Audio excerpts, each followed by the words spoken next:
Here it is, the Marx 400 from the early 1950s. Its body is made of plastic, but the different versions have to do with the different motors that are installed in it. After doing some comparisons, I found that my Marx 400 has the same motor as my Marx 898. And here's another view of that center contact plate. And the motor has the same factory installed headlight mounted on the front of the motor, just like the 898. In this shot, you can see the single reduction gear, the side rods. They all pretty much match the ones on the 898 over here. In this comparison, you can see how similar the two motors are.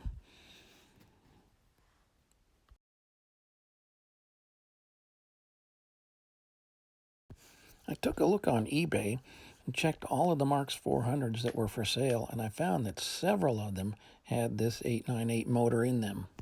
But there's at least two other versions out there. One of those versions has the same double reduction motor that's in the Marx 666. The third version I know of has the same motor that's in the Marx 490. The center contact plate looks different than the one on the other motors, and the single reduction gear is on the left side of the motor instead of the right like the others.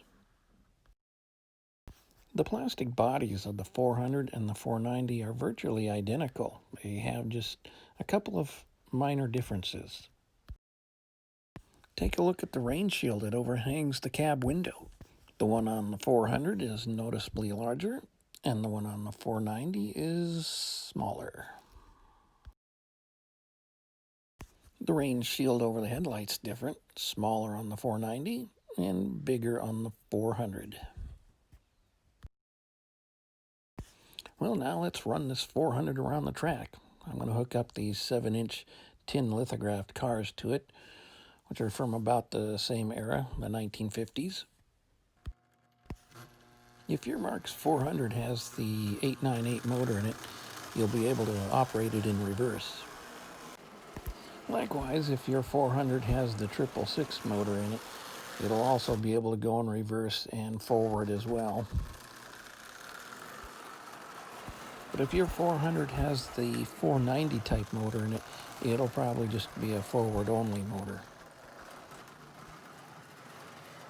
I gotta say, I like this Marx 400. It's a great little set, especially with these 7-inch cars to it. If I had anything negative to say about it, it's the plastic shell looks like plastic. So what I'd like to do is give this locomotive a makeover, give it a custom paint job, and maybe add a few details. So I'm going to ask you, viewers of mine, would you like to see me do a Marx 400 makeover video?